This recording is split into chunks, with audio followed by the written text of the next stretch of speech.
तेग बहादुर चंद। दसवें गोबिंद सिंह गुरु, नमो चरण अरविंद। जिसमें अमृत ज्ञान है, माणिक भगत वैराग। गुरु ग्रंथ साहिब उदद, बंदो कर अनुराग। श्री गुर शब्द कमाए जिन, जीते पंच विकार। तिन संतन को वंदना, सिर चरणन पर तार। एक ओंकारा सतगुरु, तेह प्रसाद सच होए। वाहिगुरु जी की फतेह, विघ्न विनाशन सोए। वाहिगुरु जी की फतेह, विघ्न विनाशन सोए।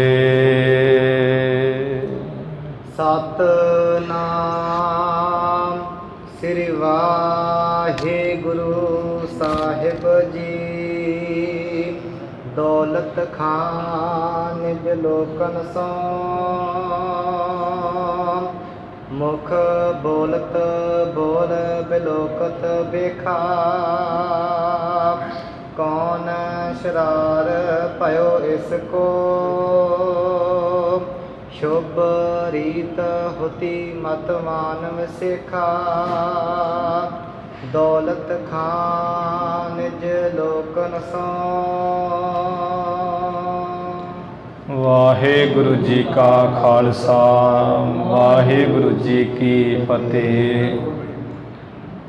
दीन दयाल सतगुरु धन धन श्री गुरु नानक देव साहिब जी महाराज, पंथ दे वाली अमृत के दाते। धन धन श्री गुरु गोबिंद सिंह साहिब जी महाराज। दसे गुरु साहिबाना दी आत्मक जोत, चवर छतर सिंघासन तख्त दे मालक। धन धन श्री गुरु ग्रंथ साहिब जी महाराज।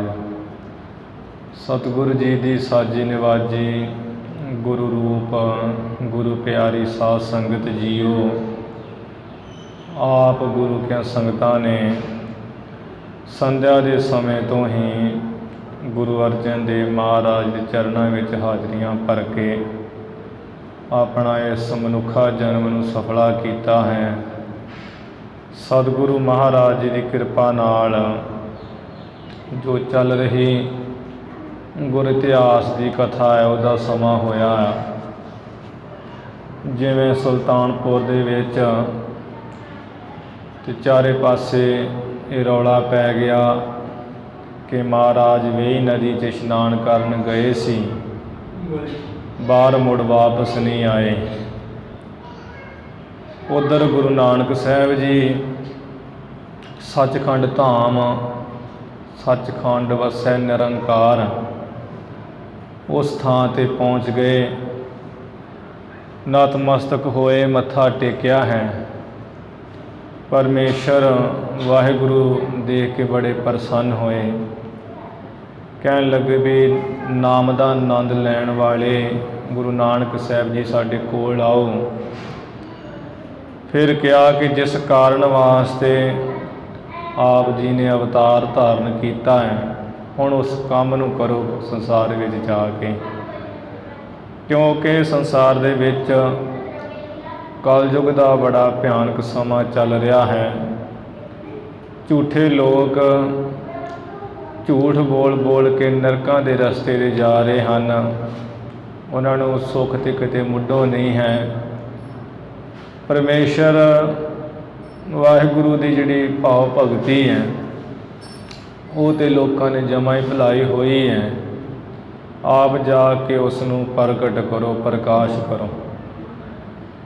तो फिर गुरु जी ने उस वक्त परमेश्वर वाहिगुरु की सिफत करदिया होया, नाम की महिमा करदिया होया ਸ੍ਰੀ ਰਾਗ ਦੇ ਵਿੱਚ ਬੜੇ ਪ੍ਰੇਮ ਨੂੰ ਲਿਆ ਕੇ ਸ਼ਬਦ ਉਚਾਰਨ ਕੀਤਾ। ਜੋ ਸ੍ਰੀ ਰਾਗ ਮਹੱਲਾ ਪਹਿਲਾ ਦੂਸਰਾ ਸ਼ਬਦ ਸ੍ਰੀ ਰਾਗ ਦੇ ਵਿੱਚ ਆਉਂਦਾ ਹੈ ਕਿ ਕੋਟ ਕੋਟੀ ਮੇਰੀ ਆਰਜਾ ਪਵਨ ਪੀਣ ਆਪੇ ਆਓ, ਚੰਦ ਸੂਰਜ ਦੋਇ ਗੁਫੇ ਨਾ ਦੇਖਾਂ, ਸੁਪਨੇ ਸੌਣ ਨਾ ਥਾਓ, ਪੀ ਤੇਰੀ ਕੀਮਤ ਨਾ ਪਵੈ ਹੋ ਕੇ ਵੱਡੇ ਆਖਾ ਨਾਓ। हे ਵਾਹਿਗੁਰੂ, ਜੇ ਕਰੋੜਾਂ ਕਰੋੜ ਸਮੇਂ ਉਮਰ ਹੋ ਜਾਵੇ ਤੇ ਪਾਣੀ ਨੂੰ ਪੀਣ, ਜਿਹੜਾ ਹਵਾ ਨੂੰ ਪੀਣਾ ਕਰੀਏ, ਹਵਾ ਨੂੰ ਖਾਣਾ ਕਰੀਏ, ਤੇ ਚੰਦ ਸੂਰਜ ਜਿਹੜੇ ਉਹ ਸਾਨੂੰ ਦੇਖ ਨਾ ਸਕਣ, ਭਾਵ ਅੱਖੀਂ ਦੇਖ ਨਾ ਸਕੀਏ, ਇੰਨੀ ਤੰਗ ਗੁਫਾ 'ਚ ਬੈਠ ਜਾਈਏ। ਐਸੀ ਉਹ ਤੰਗ ਗੁਫਾ ਹੋਵੇ ਜਿੱਥੇ ਸੁਪਨੇ ਮਾਤਰ ਵੀ ਸੌਣ ਨੂੰ ਥਾਂ ਨਾ ਹੋਵੇ, ਵੀ ਸੁਪਨੇ ਵਿੱਚ ਹੀ ਸੋਚ ਲਈਏ ਵੀ ਆਹ ਸੁਰੰਗ 'ਚ ਗੁਫਾ 'ਚ ਸੌਂ ਸਕਦੇ ਹਾਂ।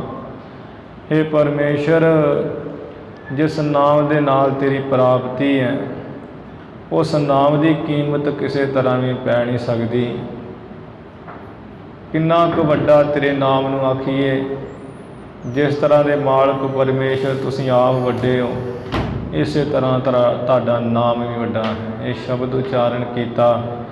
ਮਹਾਰਾਜ ਪਰਮਾਤਮਾ ਪਰਮ ਪਿਤਾ ਪਰਮੇਸ਼ਰ ਵਾਹਿਗੁਰੂ ਖਿੜਖੜਾ ਕੇ ਹੱਸੇ ਹੈ। ਫਿਰ ਮੰਤਰ ਦਿੱਤਾ ਹੈ, ਜਿਵੇਂ ਗੁਰੂ ਮੰਤਰ ਦਿੰਦੇ ਆਪਣੇ ਸਿੱਖ ਨੂੰ, ਉਸੇ ਤਰ੍ਹਾਂ ਗੁਰੂ ਰੂਪ ਹੋ ਕੇ ਮੰਤਰ ਦਿੱਤਾ ਹੈ, ਜੋ ਮਹਾਮੰਤਰ ਇੱਕ ਓੰਕਾਰ ਸਤਿਨਾਮ ਕਰਤਾ ਪੁਰਖ ਨਿਰਭਉ ਨਿਰਵੈਰ ਅਕਾਲ ਮੂਰਤ ਅਜੂਨੀ ਸੈਭੰ ਗੁਰ ਪ੍ਰਸਾਦ। ਇਹ ਮਹਾਮੰਤਰ ਦਿੱਤਾ, ਇਸ ਦਾ ਜਾ ਕੇ ਪ੍ਰਕਾਸ਼ ਕਰੋ, ਪ੍ਰਗਟ ਕਰੋ। ਗੁਰੂ ਮਹਾਰਾਜ ਜੀ ਨੇ ਉਹ ਮੰਤਰ ਲੈ ਕੇ ਨਾਲ ਆਦਿ ਸੱਚ ਜੁਗਾਦਿ ਸੱਚ ਹੈ ਭੀ ਸੱਚ ਨਾਨਕ ਹੋਸੀ ਭੀ ਸ਼ਬਦ ਲਾ ਕੇ ਤੇ ਸਾਨੂੰ ਜਿਹੜਾ ਮੂਲ ਮੰਤਰ ਦਿੱਤਾ। ਇਵੇਂ ਗੁਰੂ ਜੀ ਜਿਸ ਸਥਾਨ 'ਤੇ ਨਦੀ ਤੋਂ ਪ੍ਰਵੇਸ਼ ਕੀਤਾ ਸੀ, ਸੱਚਖੰਡ ਗਏ ਸੀ, ਉਸੇ ਰਸਤਿਆਂ ਰਾਹੀਂ ਆ ਗਏ ਜਿੱਥੋਂ ਆ ਬੇਰ ਸਾਹਿਬ ਗੁਰਦੁਆਰਾ ਸਾਹਿਬ ਜੋ ਸੁਲਤਾਨਪੁਰ ਹੈ, ਉੱਥੋਂ ਪ੍ਰਵੇਸ਼ ਕੀਤਾ ਸੀ। ਇੱਕ ਕੋਹ ਦੀ ਵੇਥ 'ਤੇ ਗੁਰੂ ਜੀ ਪ੍ਰਗਟ ਹੋਏ, ਜਿਹੜਾ ਹੈ ਜਿੱਥੇ ਅੱਜ ਕੱਲ੍ਹ ਸੰਤ ਘਾਟ ਗੁਰਦੁਆਰਾ ਸਾਹਿਬ ਸੁਭਾਏਮਾਨ ਹੈ। ਇੱਧਰ ਭਾਈ ਭਗੀਰਥ ਕੱਪੜੇ ਲੈ ਕੇ 2-3 ਦਿਨ ਹੋ ਗਏ ਸੀ, ਉਸੇ ਵੇਲੇ ਅੰਮ੍ਰਿਤ ਵੇਲੇ ਆ ਜਾਂਦਾ ਸੀ। ਬੜੀ ਆਸ ਸੀ, ਜਦੋਂ ਕਿਤੇ ਮੱਛੀ ਆਦਿਕ ਹਿੱਲਦੀ ਹੈ, ਪਾਣੀ ਵਿੱਚ ਟੁੱਬੀ ਮਾਰਦੀ ਹੈ, ਭਾਈ ਭਗੀਰਥ ਛੇਤੀ ਨਾਲ ਵੇਖਦੇ ਵੀ ਲੱਗਦਾ ਸਤਿਗੁਰੂ ਮਹਾਰਾਜ ਹੀ ਆ ਗਏ ਹੈ। ਜਦੋਂ ਤੀਸਰੇ ਦਿਨ ਮਹਾਰਾਜ ਨਿਕਲੇ ਹੈ, ਭਾਈ ਭਗੀਰਥ ਨਦੀ ਦੇ ਕਿਨਾਰੇ ਕਿਨਾਰੇ ਤੁਰੇ ਫਿਰਦੇ ਸਨ।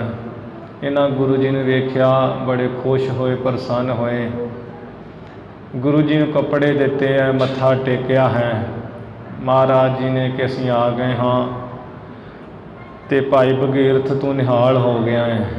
ਪਹਿਲਾ ਦਰਸ਼ਨ ਤੁਸੀਂ ਕੀਤਾ, ਸਾਡਾ ਸੱਚਖੰਡ ਆਇਆਂ ਤੂੰ ਨਿਹਾਲ ਕਰ ਦਿੱਤਾ। ਸਾਰੇ ਜਿਹੜੇ ਕਪਾਟ ਖੁੱਲ੍ਹ ਗਏ, ਆਸਿਆਂ ਦੇਸੇ ਦੇ 5 ਪ੍ਰਕਾਰ ਦੇ ਕੋਸ਼ਾਂ ਦੇ ਭਰਮਾਂ ਦੇ। ਭਾਈ ਭਗੀਰਥ ਜੀ ਨੂੰ ਫਿਰ ਭੇਜਿਆ ਭੈਣ ਨਾਨਕੀ ਜੀ ਦੇ ਘਰ ਜਾ ਕੇ ਸੁਧ ਦਿੱਤੀ ਹੈ। ਕਿਹਾ ਸੀ ਵੀ ਭੈਣ ਨਾਨਕੀ ਜੀ ਦੇ ਚਰਨਾਂ ਉੱਪਰ ਮੱਥਾ ਟੇਕਣਾ ਹੈ, ਕਿ ਜੋ 3 ਦਿਨ ਜਿਨ੍ਹਾਂ ਨੇ ਸਾਨੂੰ ਅਰਾਧਿਆ, ਕੱਲ੍ਹ ਰਾਤ ਇਹ ਸੁੱਤੇ ਨਹੀਂ ਹਨ, ਐਸਾ ਜਪ ਕੀਤਾ, ਬੇਨਤੀਆਂ ਕੀਤੀਆਂ, ਮੱਥਾ ਟੇਕਣਾ ਜਾ ਕੇ, ਨਾਲੇ ਸਾਡੇ ਆਉਣ ਦੀ ਖਬਰ ਦੇਣੀ। ਉਹ ਦਿੱਤੀ ਖਬਰ। ਭੈਣ ਨਾਨਕੀ ਜੀ ਖੁਸ਼ ਹੋ ਕੇ ਆਪਣੇ ਪਤੀ ਜੈ ਰਾਮ ਨੂੰ ਦਿੱਤੀ ਹੈ ਖਬਰ। ਇੱਧਰ ਗੁਰੂ ਨਾਨਕ ਸਾਹਿਬ ਜੀ ਚੱਲਦੇ ਹੋਏ ਨਦੀ ਤੋਂ ਹੱਟਦੇ ਚਲੇ ਗਏ। ਉੱਥੇ ਜਾਂਦਿਆਂ ਵੇਖਿਆ ਦਰਵਾਜ਼ੇ ਬੰਦ ਹਨ ਹੱਟ ਦੇ, ਮੋਦੀਖਾਨੇ ਦੇ। ਅਤੇ ਮਹਾਰਾਜ ਜੀ ਨੇ ਇੱਕ ਦਾਸ ਨੂੰ ਪੁੱਛਿਆ ਹੈ ਵੀ ਇਹ ਦਰਵਾਜ਼ੇ ਕਿਵੇਂ ਬੰਦ ਹੋਏ। ਉਹਨੇ ਦੱਸਿਆ ਹੈ ਕਿ ਮਹਾਰਾਜ ਨਵਾਬ ਦੌਲਤ ਖਾਨ ਨੇ ਆਪਣੇ ਹੱਥੀਂ ਦਰਵਾਜ਼ੇ ਬੰਦ ਕੀਤੇ ਅਤੇ ਉੱਪਰ ਮੋਹਰ ਛਾਪ ਲਾਈ ਹੋਈ ਹੈ, ਜੋ ਦੇਖ ਰਹੀ। ਗੁਰੂ ਜੀ ਨੇ ਉਹ ਮੋਹਰ ਛਾਪ ਲਾ ਦਿੱਤੀ ਅਤੇ ਲਾਉਂਦਿਆਂ ਸਾਰੇ ਜੋ ਗਰੀਬ ਗੁਰਬੇ ਕੰਗਾਲ ਸਨ, ਸਭ ਨੂੰ ਸੁਣਾ ਕੇ ਕਹਿ ਦਿੱਤਾ ਵੀ ਜਿਸ ਨੂੰ ਜੋ ਚਾਹੀਦਾ ਹੈ ਉਹ ਇਸ ਹੱਟ ਦੇ ਵਿੱਚੋਂ ਆਪਣੇ ਹੱਥੀਂ ਲੈ ਲਓ। ਉਹ ਹੱਟ ਵਿੱਚ ਤੇ ਭੀੜ ਪੈ ਗਈ, ਬੜੀ ਜਿਹੜੀ ਖੋਹ ਮਾਈ ਹੋਣ ਲੱਗ ਪਈ। ਕੋਈ ਲੂਣ, ਕੋਈ ਮਿਰਚਾਂ, ਕੋਈ ਕੱਪੜੇ, ਕੋਈ ਮਿੱਠਾ ਆਦਿਕ ਲੈਣ ਲੱਗ ਪਿਆ। ਸਾਰੇ ਉੱਥੋਂ ਵਸਤੂਆਂ ਲੈਂਦੇ ਲੈਂਦੇ ਥੱਕ ਗਏ, ਹੰਬ ਗਏ, ਪਰ ਉੱਥੇ ਤੋੜ ਨਹੀਂ ਆਈ, ਕਿਉਂਕਿ ਮਹਾਰਾਜ ਆਪ ਉੱਥੇ ਵਸ ਰਹੇ ਸਨ। ਇੱਧਰ ਇੱਕ ਮਨੁੱਖ ਨੇ ਜਾ ਕੇ ਭੱਜ ਕੇ ਜਾ ਕੇ ਨਵਾਬ ਨੂੰ ਦੱਸਿਆ ਕਿ ਤੁਹਾਡਾ ਮੋਦੀ ਗੁਰੂ ਨਾਨਕ ਸਾਹਿਬ ਬਾਹਰ ਆ ਗਏ ਨਦੀ ਵਿੱਚੋਂ, ਆਉਂਦਿਆਂ ਸਾਰੀ ਹੱਟ ਜਿਹੜੀ ਲੁਟਾ ਦਿੱਤੀ ਹੈ। ਬੜੇ ਉੱਥੇ ਰੌਲਾ ਮੱਚ ਰਿਹਾ ਹੈ। ਇਹਨੇ ਦਾਸ ਭੇਜੇ, ਮਗਰ ਆਪ ਵੀ ਆ ਗਿਆ। ਇੱਧਰ ਜਦੋਂ ਪਹੁੰਚੇ ਦਾਸ, ਉਹਨਾਂ ਨੇ ਫੜ ਫੜਾ ਕੇ ਪਿੱਛੇ ਕੀਤੇ ਸਾਰੇ ਗਰੀਬ ਗੁਰਬੇ ਕਿ ਪਿੱਛੇ ਹਟੋ, ਤੁਸਾਂ ਨੇ ਤੇ ਸਾਰੀ ਦੁਕਾਨ ਹੀ ਖਾਲੀ ਕਰ ਦਿੱਤੀ ਹੈ। ਤੇ ਉਹਨਾਂ ਨੇ ਪਿੱਛੇ ਕੀਤਾ ਹੈ। ਨਵਾਬ ਦੌਲਤ ਖਾਂ ਆਇਆ, ਗੁਰੂ ਨਾਨਕ ਸਾਹਿਬ ਜੀ ਵੱਲ ਦੇਖਦਾ ਹੈ ਹੈਰਾਨ ਹੋ ਕੇ। ਗੁਰੂ ਜੀ ਨੇ ਆਪਣੇ ਕੰਠ ਵਿੱਚ ਸਰੀਰ 'ਤੇ ਧਾਰਨ ਕੀਤੀ ਹੈ ਖਫਣੀ ਜੀ, ਦਰਵੇਸ਼ਾਂ ਵਾਲੀ, ਸਾਧੂਆਂ ਵਾਲਾ ਭੇਖ ਬਣਾਇਆ। ਇਹ ਵੇਖ ਵੇਖ ਕੇ ਹੈਰਾਨ ਹੁੰਦਾ, ਮਨ 'ਚ ਪਛਤਾਉਂਦਾ ਵੀ ਆਹ ਕੀ ਕੀਤਾ ਹੈ ਇਹਨਾਂ ਨੇ, ਕੀ ਕਰ ਰਹੇ, ਖਫਣੀ ਪਾ ਲਈ ਹੈ। ਅਤੇ ਜਿਹੜਾ ਹੈ ਸਾਰਾ ਮੋਦੀ ਵੀ ਜਿਹੜਾ ਖਾਨਾ ਹੱਟ ਲਟਾ ਦਿੱਤੀ ਹੈ, ਬੜੀ ਮਾੜੀ ਕੀਤੀ ਹੈ। ਇਵੇਂ ਬੜੀਆਂ ਸੋਚਾਂ ਵਿਚਾਰਾਂ ਕਰਦਾ ਹੈ। ਅੱਗੇ ਜਿਵੇਂ ਪ੍ਰਸੰਗ ਆ ਰਿਹਾ ਆਪਾਂ ਸਰਵਣ ਕਰੀਏ। ਗੁਰੂ ਚਰਨਾਂ 'ਚ ਲਵਾਓ ਹਾਜ਼ਰੀਆਂ, ਉਚਾਰਨ ਕਰੋ ਜੀ ਸਤਿਨਾਮ ਸ੍ਰੀ ਵਾਹਿਗੁਰੂ ਸਾਹਿਬ ਜੀ। ਸਤਿਨਾਮ ਸ੍ਰੀ ਵਾਹਿਗੁਰੂ ਸਾਹਿਬ ਜੀ। ਸਤਿਨਾਮ ਸ੍ਰੀ ਵਾਹਿਗੁਰੂ ਸਾਹਿਬ ਜੀ। ਦੌਲਤ ਖਾਂ ਨਿਜ ਲੋਕਨ ਸੋ। ਮਹਾਰਾਜ ਜੀ ਨੂੰ ਐਵੇਂ ਦੇਖ ਕੇ ਵੀ ਆਉਂਦਿਆਂ ਹੱਟ ਵੀ ਲੁਟਾ ਦਿੱਤੀ ਹੈ, ਖਫਣੀ ਧਾਰਨ ਕੀਤੀ ਹੈ, ਬੋਲ ਚਾਲ ਹੀ ਨਹੀਂ ਕਿਸੇ ਨਾਲ ਰਹੇ, ਚੁੱਪ ਕੀਤੇ ਖੜੇ ਹਨ। ਅਤੇ ਨਵਾਬ ਦੌਲਤ ਖਾਂ ਜਿਹੜੇ ਉਹਦੇ ਆਪਣੇ ਸਿਪਾਹੀ ਸਨ, ਉਹਨਾਂ ਨਾਲ ਮੁਖ ਬੋਲਤ ਬੋਲ ਬਿਲੋਕਤ ਵੇਖਾ। ਮੁੱਖੋਂ ਜਿਹੜੇ ਬੋਲ ਉਹ ਬੋਲਦਾ ਹੈ, ਅਤੇ ਗੁਰੂ ਜੀ ਦਾ ਜਿਹੜਾ ਲਿਬਾਸ ਹੈ ਸਾਧੂਆਂ ਵਾਲਾ ਭੇਖ ਹੈ, ਉਸ ਨੂੰ ਵੇਖ ਵੇਖ ਕੇ ਕੌਣ ਸ਼ਰਾਰ ਭਇਓ ਇਸ ਕੋ। ਆਪਣੇ ਉਹ ਸਿਪਾਹੀਆਂ ਨੂੰ ਕਹਿੰਦਾ ਵੀ ਇਸ ਮੋਦੀ ਸਾਡੇ ਨੂੰ ਵੀ ਆਹ ਕੀ ਸ਼ਰਾਰ ਹੋ ਗਿਆ ਹੈ, ਇਹਨਾਂ ਨੂੰ ਕਿਹੜਾ ਜਿਹੜਾ ਭੂਤ ਹੈ ਉਹ ਲੱਗ ਗਿਆ, ਭੂਤ ਦੀ ਛਾਇਆ ਪੈ ਗਈ ਹੈ। ਸ਼ੁਭ ਰੀਤ ਹੋਤੀ ਮਤ ਮਾਨ ਵਿਸ਼ੇਖਾ। ਇਹ ਤੇ ਸਾਡੇ ਗੁਰੂ ਨਾਨਕ ਸਾਹਿਬ ਮੋਦੀ ਬਹੁਤ ਉੱਚੀ ਸੁੱਚੀ ਮੱਤ ਵਾਲੇ ਸਨ, ਵਿਸ਼ੇਸ਼ ਹੀ ਇਹਨਾਂ ਦੀ ਮੱਤ ਸੀ, ਚੰਗੀ ਰੀਤੀ ਇਹਨਾਂ ਦੀ ਹੈ ਸੀ। ਬਾਸੁਰ ਤੀਨਾ ਬਿਤਾਈ ਕੈ ਨੀਰ ਮੈਂ। ਆ ਵੇਖ ਲਓ ਵੀ 3 ਦਿਨ ਜਿਹੜਾ ਹੈ ਪਾਣੀ ਦੇ ਵਿੱਚ ਲੰਘਾ ਕੇ ਆਪਨ ਆਏ ਲੁਟਾਏ ਬਿਲੇਖਾ। ਤੇ ਬਿਨਾਂ ਲੇਖੇ ਕੀਤੇ ਤੋਂ, ਹਿਸਾਬ ਕੀਤੇ ਤੋਂ ਬਿਨਾਂ ਹੀ ਆ ਜਿਹੜੀ ਹੱਟ ਹੈ ਉਹ ਲਟਾ ਪਟਾ ਦਿੱਤੀ ਸਭ ਨੂੰ। ਤੂਸ਼ਨ ਭਾ ਕਰ ਵੇਖ ਫਕੀਰ ਕੋ। ਆ ਕਿਵੇਂ ਇਹਨਾਂ ਨੇ ਜਿਹੜਾ ਫਕੀਰਾਂ ਦਾ, ਦਰਵੇਸ਼ਾਂ ਦਾ ਜਿਹੜਾ ਭੇਖ ਕੀਤਾ ਸਾਧੂਆਂ ਵਾਲਾ, ਤੇ ਚੋਪੀ ਜਿਹੜਾ ਹੋ ਕੇ ਖੜੇ ਹਨ। ਜਾਏ ਵੇ ਮਹਿ ਕਿਆ ਇਨ ਦੇਖਾ। ਵੀ ਇਹਨਾਂ ਨੇ ਜਾ ਕੇ ਵੇਖ ਨਦੀ 'ਚ, ਲੋਕੋ ਮੈਨੂੰ ਦੱਸੋ ਵੀ ਕੀ ਵੇਖ ਲਿਆ ਹੈ, ਕਿਆ ਖਫਣੀ ਪਾ ਕੇ ਆ ਗਏ ਹੈ, ਤੇ ਫਿਰ ਹੁਣ ਚੁੱਪ ਖੜੇ, ਤੇ ਹੱਟ ਵੀ ਸਾਰੀ ਲੁਟਾ ਪਟਾ ਦਿੱਤੀ ਹੈ। ਜਿਉਂ ਕਹਿ ਸ਼ੋਕ ਕਿਉ ਮਨ ਮੈਂ। ਇਉਂ ਕਹਿ ਕਰਕੇ ਨਵਾਬ ਦੌਲਤ ਖਾਂ ਨੇ ਤੇ ਬਹੁਤ ਸੋਗ ਕਰ ਰਿਹਾ, ਗਮ ਕਰਦਾ ਹੈ। ਪੁਨ ਦੌਲਤ ਖਾਂ ਨਿਜ ਧਾਮ ਗਇਓ। ਮਨ ਵਿੱਚ ਬੜਾ ਸੋਗ ਕਰਕੇ ਕਹਿੰਦਾ ਹੈ। ਫਿਰ ਨਵਾਬ ਦੌਲਤ ਖਾਂ ਤੇ ਆਪਣੇ ਘਰ ਚਲਿਆ ਗਿਆ। ਦੀਨ ਦਿਆਲ ਚਲੇ ਤਿਹ ਕਾਲ। ਜੋ ਗਰੀਬਾਂ ਤੇ ਦਿਆਲਤਾ ਕਰਨ ਵਾਲੇ ਗੁਰੂ ਸਾਹਿਬ ਜੀ ਹਨ, ਉਸ ਸਮੇਂ ਮਹਾਰਾਜ ਜੀ ਵੀ ਚਲੇ ਗਏ। ਵਿਸਾਲ ਮਸਾਨ ਜਾਂ ਥਾਨ ਛਯੋ। ਜਿਸ ਸਥਾਨ ਦੇ ਉੱਪਰ ਆ ਮੜੀਆਂ ਮਸਾਣਾ ਜਿਹੜੀਆਂ ਮਟੀਆਂ ਹਨ, ਬਹੁਤੀਆਂ ਛਾਈਆਂ ਹੋਈਆਂ ਸਨ। ਸ਼ੋਰਪੁਰਾ ਸੁਲਤਾਨ ਤਬੈ। ਤਦੋਂ ਸੁਲਤਾਨਪੁਰ ਦੇ ਵਿੱਚ ਤੇ ਬਹੁਤ ਸ਼ੋਰ ਮਚ ਰਿਹਾ ਸੀ ਤੇ ਗੁਰੂ ਨਾਨਕ ਸਾਹਿਬ ਜੀ ਮੜੀਆਂ ਮਸਾਣਾ ਵਿੱਚ ਚਲੇ ਗਏ। ਸੁਲਤਾਨਪੁਰ ਜਿਹੜਾ ਸ਼ਹਿਰ ਹੈ ਉਹਨੂੰ ਛੱਡ ਦਿੱਤਾ ਹੈ। ਤਜ ਧੰਦਨ ਕੀ ਸੁਧ ਪੰਦ ਲਿਓ। ਜਿਹੜਾ ਆ ਕੰਮ ਸੀ ਨਾ ਧੰਦਾ ਮੋਦੀ ਖਾਨੇ ਦੀ ਕਿਰਤ, ਇਹਦੀ ਖਬਰਸਾਰ ਨੂੰ ਛੱਡ ਕੇ ਹੋਰ ਹੀ ਜਿਹੜਾ ਰਸਤਾ ਮਾਰੇ ਨੇ ਪਕੜ ਲਿਆ ਹੈ। ਭਾਵ ਉਹ ਮਸਾਣਾ ਵਿੱਚ ਮਟੀਆਂ ਵਿੱਚ ਜਾ ਕੇ ਬੈਠ ਗਏ ਹਨ। ਠੋਰ ਭਿਆਨਕ ਗੋਰ ਮਰੀਨਾ। ਜਿੱਥੇ ਬੜੀ ਆ ਭਿਆਨਕ ਥਾਂ ਹੈ ਕਿ ਕਬਰਾਂ ਤੇ ਮੜੀਆਂ ਮੜੀਆਂ ਹਨ। ਗਇਓ ਜਗ ਕੰਤ ਇਕੰਤ ਭਇਓ। ਜਗਤ ਦੇ ਮਾਲਕ ਸਤਿਗੁਰੂ ਜੀ ਚਲੇ ਗਏ, ਐਵੇਂ ਇਕਾਂਤ ਇਕੱਲੇ ਹੀ ਹੋ ਗਏ। ਜਾਹੇ ਮਸਾਨ ਪੈ ਪਾਈ ਪਰੈ। ਸਤਿਗੁਰੂ ਨਾਨਕ ਦੇਵ ਮਹਾਰਾਜ ਜੀ ਦਾ ਜਿਸ ਵੀ ਆ ਮਸਾਨ ਕਬਰ ਮੜੀ ਦੇ ਉੱਪਰ ਚਰਨ ਪੈ ਗਿਆ ਹੈ। ਨਰ ਨਾਰਕ ਮੈਂ ਗਤ ਤਾਹੇ ਅਗਾਤਾ। ਉਹ ਜਿਹੜੇ ਮਨੁੱਖ ਮਰੇ ਹੋਏ ਸੀ ਤੇ ਜਿਹੜੇ ਮੜੀਆਂ ਵਿੱਚ ਕੁਝ ਸਾੜੇ ਕੁਝ ਦੱਬੇ ਕਬਰਾਂ ਵਿੱਚ, ਜਿੱਥੇ ਜਿੱਥੇ ਵੀ ਗੁਰੂ ਜੀ ਦਾ ਚਰਨ ਪੈ ਗਿਆ ਹੈ ਉਹ ਨਰਕਾਂ ਵਿੱਚੋਂ ਗੁਰੂ ਜੀ ਨੇ ਮਨੁੱਖ ਕੱਢ ਦਿੱਤੇ ਹੈ ਤੇ ਉਹਨਾਂ ਸਾਰਿਆਂ ਦੀ ਜਿਹੜੀ ਮੁਕਤੀ ਹੋ ਗਈ। ਸਭ ਨੇ ਨਰਕ ਨੂੰ ਤਿਆਗ ਕੇ ਮੁਕਤੀ ਪ੍ਰਾਪਤ ਕਰ ਲਈ ਹੈ। ਯਾ ਬਿਦ ਸੋ ਉਦਰੇ ਤਹ ਕੇਤਕ।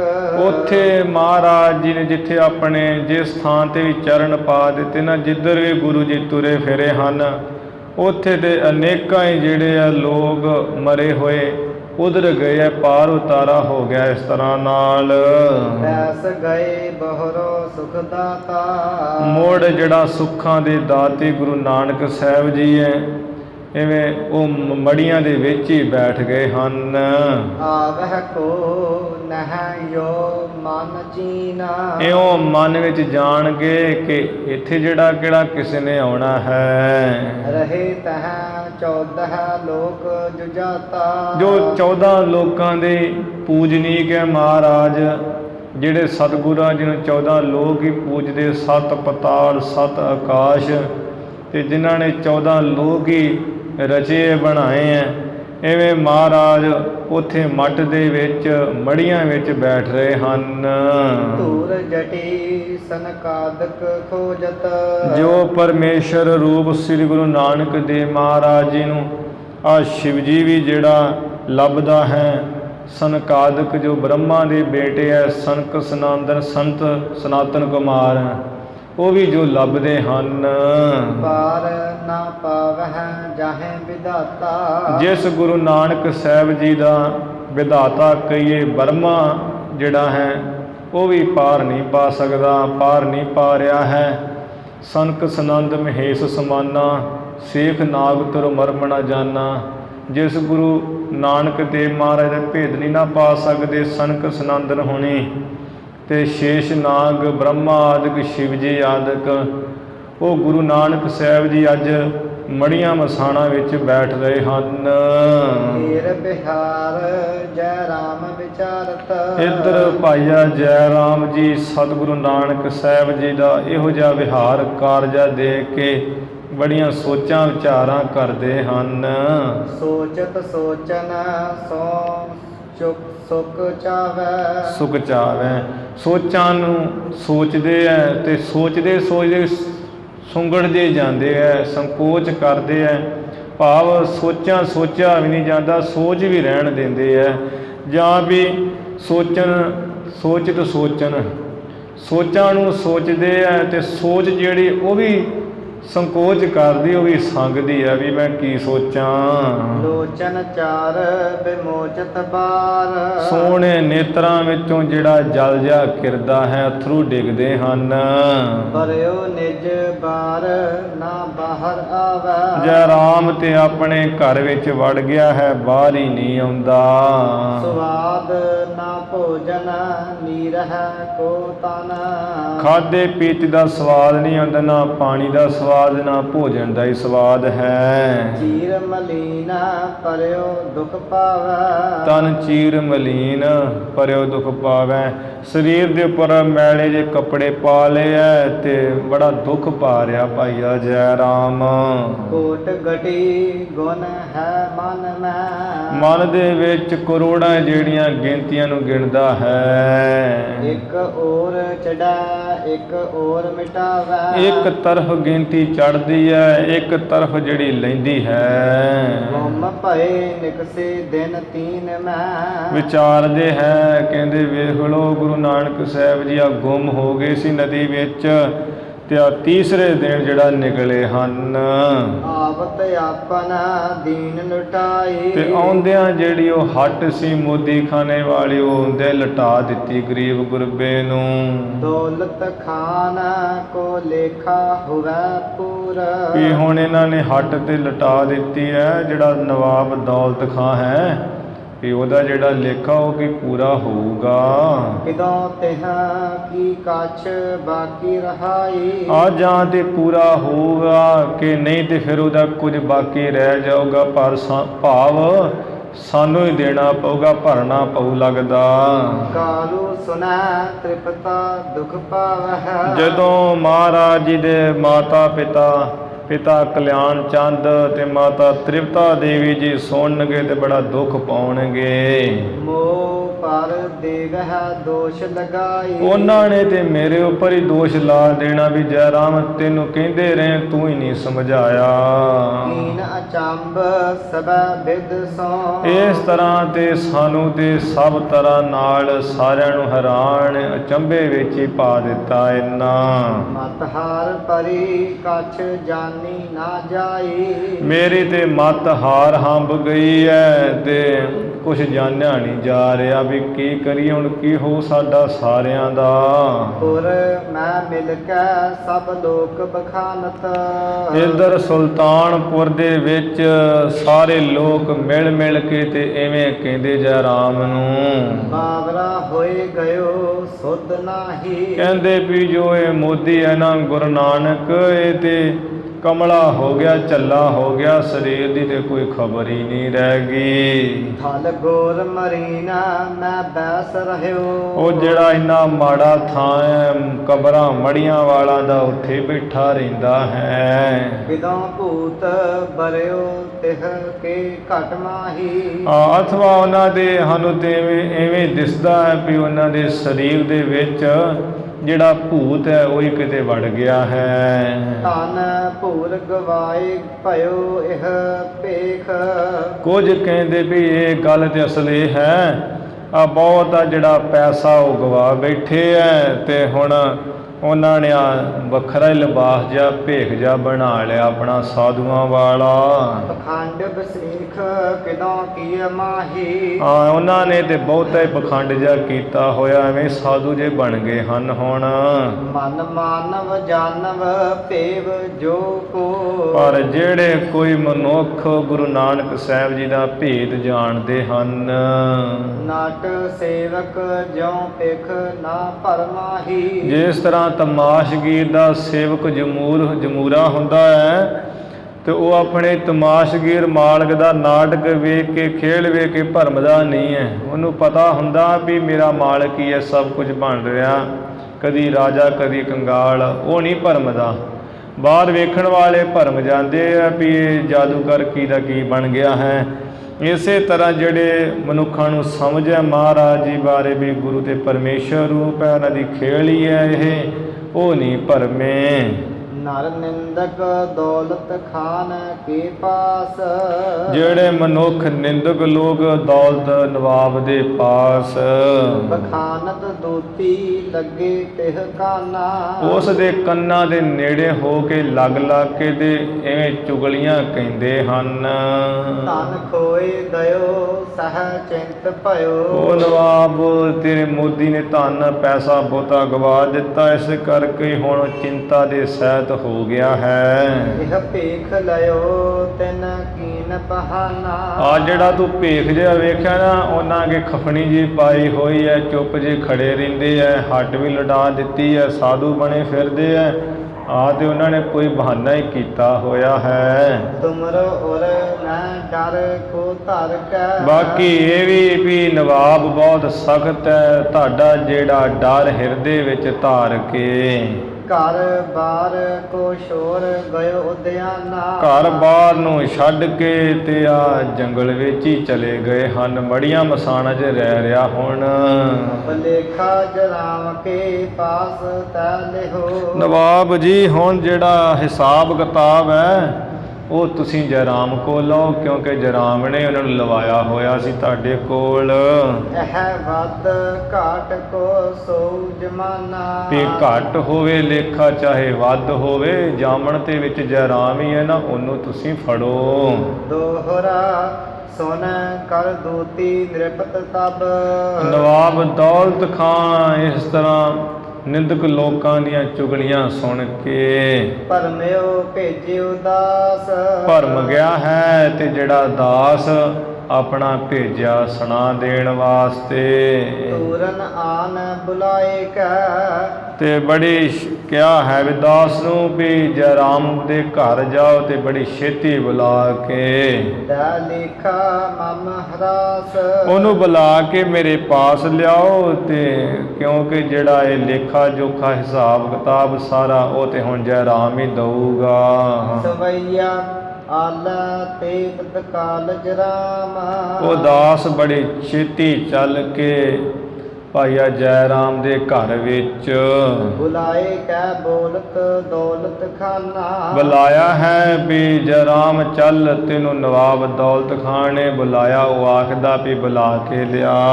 ਸਾਲ ਕੋ ਲੇਖਾ ਵਿਸਾਲ ਲਖੋ। ਜਦੋਂ ਗਏ ਆ ਤੇ ਨਵਾਬ ਕਹਿਣ ਲੱਗਾ ਵੀ ਜੈਰਾਮ ਆ ਸਾਲ ਪੂਰੇ ਦਾ ਇੱਕ ਬੜਾ ਤਗੜਾ ਹੀ ਲੇਖਾ ਹਿਸਾਬ ਕਿਤਾਬ ਤੂੰ ਜਾਣ ਲੈ। ਅਬ ਦੇਵਹੁ ਜਾਂ ਬਿਦ ਸੋ ਮਨ ਮਾਨਾ। ਜਿਸ ਤਰ੍ਹਾਂ ਵੀ ਤੇਰਾ ਮਨ ਮੰਨਦਾ ਹੈ ਉਸੇ ਤਰ੍ਹਾਂ ਹਿਸਾਬ ਕਿਤਾਬ ਦੇ, ਨਹੀਂ ਤੇ ਪੈਸਾ ਜੋ ਬਣਦਾ ਉਹ ਵਾਪਸ ਦੇ। ਬਾਕੀ ਜਿਤੀ ਨਿਕਸੇ ਹਮਰੀ। ਤੂੰ ਹਿਸਾਬ ਕਿਤਾਬ ਕਰ, ਇੱਥੇ ਲੇਖਾ ਦੇ ਜੈਰਾਮ, ਬਾਕੀ ਜੋ ਵੀ ਸਾਡਾ ਨਿਕਲੇਗਾ, ਭਾਵ ਜੋ ਤੇਰੇ ਵੱਲ ਵੱਧਦੇ ਪੈਸੇ ਨਿਕਲਣਗੇ ਸਾਡੇ। ਸਭ ਤੋਂ ਢਿਗ ਲੇਵਹਿ ਜਾਨ ਨਾ ਸ਼ਾਨਾ। ਉਹ ਸਾਰਾ ਪੈਸਾ ਜੈਰਾਮ ਤੇਰੇ ਕੋਲੋਂ ਲੈਣਾ ਹੈ, ਤੈਨੂੰ ਆ ਖਾਲੀ ਨਹੀਂ ਜਾਣ ਦੇਣਾ। ਇਹ ਕੋਈ ਗੱਲ ਲੁਕੀ ਛਿਪੀ ਨਹੀਂ ਹੈ। ਘਾਟ ਕਿਦੋਂ ਵੱਧ ਹਾਟ ਬਟੋਰ। ਆ ਭਾਵੇਂ ਘਾਟਾ ਹੋਵੇ ਭਾਵੇਂ ਵੱਧ ਹੋਵੇ, ਆ ਜਿਹੜੀ ਹੱਟ ਹੈ ਉੱਥੇ ਜਾ ਕੇ ਜੋ ਸਮੱਗਰੀ ਉਹਨੂੰ ਇਕੱਠਾ ਕਰੋ। ਡਾਂਟ ਕਹੇ ਬਚ ਰਾਟ ਅਯਾਨਾ। ਜੋ ਅਣਜਾਣ ਹੈ ਨਾ ਨਵਾਬ ਦੌਲਤ ਖਾਨ, ਉਸ ਨੇ ਐਵੇਂ ਜਿਹੜੇ ਬਚਨ ਹੈ ਭਾਈਆ ਜੈਰਾਮ ਜੀ ਨੂੰ ਬੜਾ ਤਾੜ ਕੇ ਸਖਤੀ ਨਾਲ ਕਹੇ ਹੈ। ਦੋਹਰਾ ਤਪਿਓ ਲੋਹੇ ਬ੍ਰਣ ਪਾਕ ਪਰ। ਉਹ ਬਚਨ ਤੇ ਐਵੇਂ ਮਾਨੋ ਕਹਿੰਦੇ ਜਿਵੇਂ ਜਿਹੜਾ ਫੋੜਾ ਜ਼ਖਮ ਬੜਾ ਪੱਕਾ ਹੋਵੇ ਉਹਦੇ ਉੱਪਰ ਤੱਤਾ ਗਰਮ ਲੋਹਾ ਲਾ ਦਿੱਤਾ ਜਾਵੇ।